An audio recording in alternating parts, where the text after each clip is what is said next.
Of all the various technological achievements and scientific accomplishments undertaken by humanity, one of the greatest and most significant would undoubtedly be that of the species' widespread colonization of the stars. Utilizing sublight spacecraft to traverse the depths of space, humanity would begin to terraform and settle upon the worlds of the Sol system sometime around the year 2100. Over time, humanity would begin to tentatively expand into a number of nearby planetary systems before finally discovering and developing warp drive technology, allowing the human race to undertake deep space voyages that previously would have taken several centuries in just a matter of days or weeks. However, as the embryonic form of Slaanesh, the chaos god of excess, pleasure, and pain began to take form within the depths of warp space, thanks to the gratuitous acts of self-gratification and hedonism conducted by the ancient Eldari Empire, the majority of humanity's colony worlds would, in time, become separated from one another thanks to an unprecedented increase in warp storm activity, making most forms of interstellar travel an extremely dangerous, if not impossible, undertaking. This period of human history, known officially as the Age of Strife, or more commonly to Imperial scholars as Old Night, would force the populations of many worlds to adapt to their new environments due to no longer being able to receive aid or supplies from off-world. Over the course of several generations, the inhabitants of these worlds would gradually begin to evolve or, in some cases, devolve into a variety of subspecies known collectively as abhumans, which were better suited for life upon the worlds that they were now forced to call home. These abhuman strains can vary wildly in appearance, from the tall and spindly Longshanks to hulking Ogryns, and even the diminutive and surprisingly voracious Ratlings. Despite this, however, the majority of abhuman strains are known to share one common trait, in that they all still bear some sort of resemblance to their genetic ancestors, even if their physical features have become exaggerated to the point of caricature. But one type of abhuman in particular displays an appearance that is so drastically different to that of the other human-descended species that it's easy to forget that such beings share a genetic heritage with humanity as a whole. These particular abhumans, known scientifically as Homo sapiens varietas, are known more commonly throughout the Imperium as Beastmen. As implied by their very name, Beastmen are a type of abhuman which are known to sport an animalistic appearance, often displaying a number of ovine, bovine, or equine features such as pronounced snouts, large horns, and hoofed feet. While beastmen that demonstrate a goat or bull-like appearance are amongst the most common to be documented within official records, with such substrains being known as caprigors and bovigors respectively, such creatures are known to be capable of demonstrating physical traits and characteristics that are more synonymous with canines, birds, and even reptiles. Because beastmen sport an appearance that is so radically different when compared to that of a typical baseline human, they would over time become increasingly persecuted throughout the Imperium of Man, with many groups, such as the Ecclesiarchy, proclaiming that such beings are nothing more than unclean mutants that must be purged with both fire and blade. In more recent years, this persecution has even led to the Adeptus Arbites, the enforcers of Imperial law, to place beastmen upon the register of proscribed citizens for Class 8G worlds, forbidding them from settling upon or even travelling to or from over 3,000 registered worlds, as well as omitting them from the Imperial tithing system. This has led many to speculate that beastmen may lose their protected abhuman status completely, which in turn would lead them to be regarded by the rest of the Imperium as being nothing more than just another type of unclean mutant. Because of this, many beastmen will willingly join cults that are dedicated to the Chaos Gods or serve as auxiliaries for Chaos Space Marine warbands due to the servants of the Ruinous Powers being generally more welcoming of a beastman's animalistic visage, with many viewing such an appearance as being a blessing from the gods themselves. Despite this, there are still many beastmen that remain loyal to the Emperor of Mankind and continue to serve the Imperium in some way, in spite of the prejudice that they may regularly experience.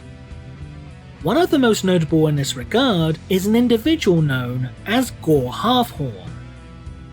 Gor Half-Horn is a fully sanctioned bounty hunter upon the Hive world of Necromunda, who is considered to be a near mythical figure amongst the world's populace, due in part to how rare it is for a Beastman to obtain a legitimate bounty hunting license, let alone through official Imperial channels.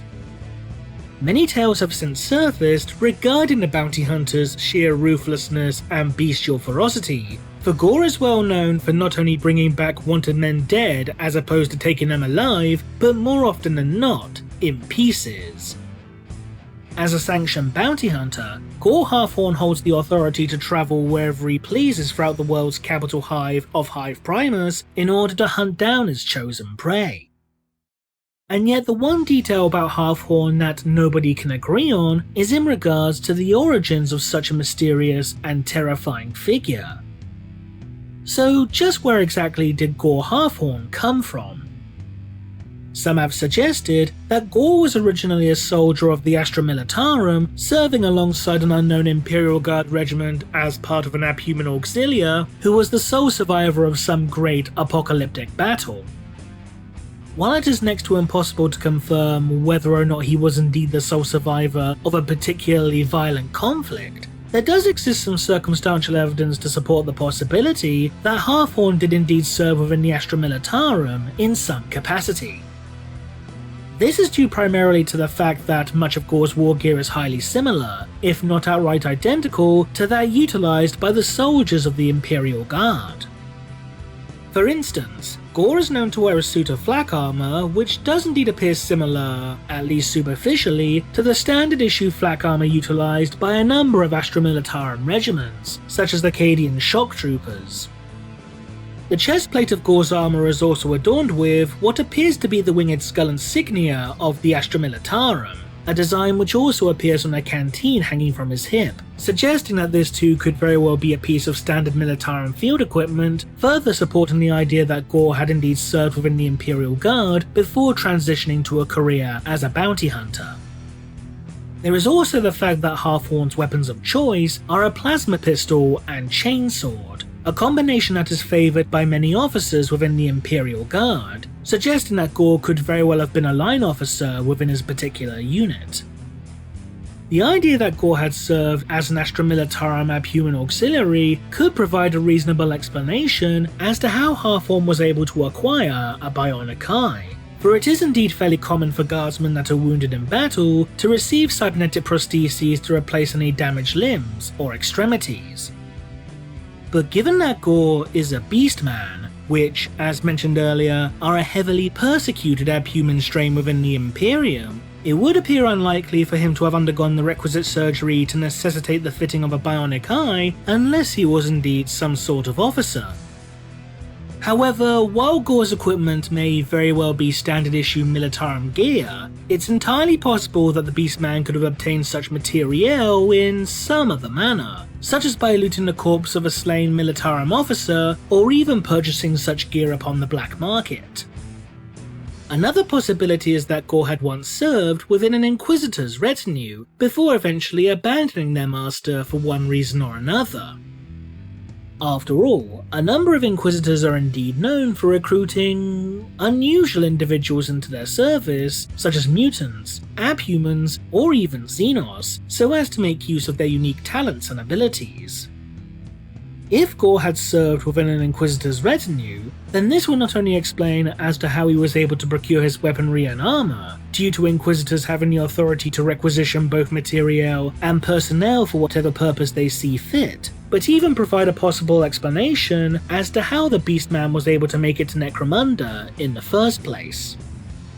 Even though Beastmen, as mentioned earlier, have been placed upon the register of proscribed citizens, which in turn prevents them from travelling to and from hundreds of different worlds, any Beastmen that serve underneath an Inquisitor would, at least theoretically, be exempt from such an edict, due to the fact that the Inquisition technically operates outside the boundaries of Imperial law, officially answering to nobody other than the Emperor himself. What makes this particular hypothesis seem somewhat unlikely, however, is that if Gor had abandoned or otherwise fled from their inquisitorial master, then most Inquisitors would simply not permit such treason to go unpunished, especially if any such member of their retinue were privy to but a portion of their master's secrets. That being said, however, there is nothing to dismiss the potential possibility that an Inquisitor could have simply released Gor from their service due to no longer needing their aid or expertise, or that the retinue was forced to disband following the death of the Inquisitor in question. In the case of the former, it is also likely that if an Inquisitor chose to dismiss Half-Horn from their retinue, then such an influential figure could have also aided the Beastman in acquiring a legitimate bounty hunting license so as to provide Half-Horn with both a source of income and sense of purpose in life. The third and seemingly most outrageous possibility regarding Gor Half-Horn is that the Beastman is the bastard son of Lord Gerontius Helmore, the planetary governor of Necromunda itself. This is not to say that Lord Helmore had relations with a female Beastman, but rather that Gor himself was born a Beastman despite having parents who were typical baseline humans. As to whether or not Gor would have manifested such bestial features from birth, or if he began to develop them as he grew to maturation, none can truly say. But in either case, according to local legend, Gor would be forced to flee into the depths of the Underhive in order to avoid being executed for displaying such extreme levels of genetic impurity. While the idea of a Beastman being born to regular human parents may seem incredibly unlikely, such events are not entirely unprecedented, for as detailed within the novel The Lost and the Damned, it will be revealed that a Beastman named Asmidi was himself born to regular human parents, much to their shock and horror. The idea that Gor Half-Horn could be related to Lord Helmore is also supported within the novel Cal Jericho, Sinner's Bounty, albeit incredibly loosely, as Yolanda Catalus, the wife of Cal Jericho, who himself is one of Helmore's bastards, would state that Gor had Helmore's eyes. However, whether Yolanda was being serious when making such a remark, or was simply attempting to tease Cal Jericho into thinking that he had a Beastman half-brother, is another matter entirely. Whatever the truth of the matter, Gor himself appears to be unwilling to talk about his past, or at the very least in any great detail. This would be demonstrated within the audio drama Half-Horn, when Gor was asked as to just what exactly he was by his quarry. The Beastman would simply respond with the following quote: "What a long story, and you're a lot of time." What do you think? Leave a comment below, and thanks for watching.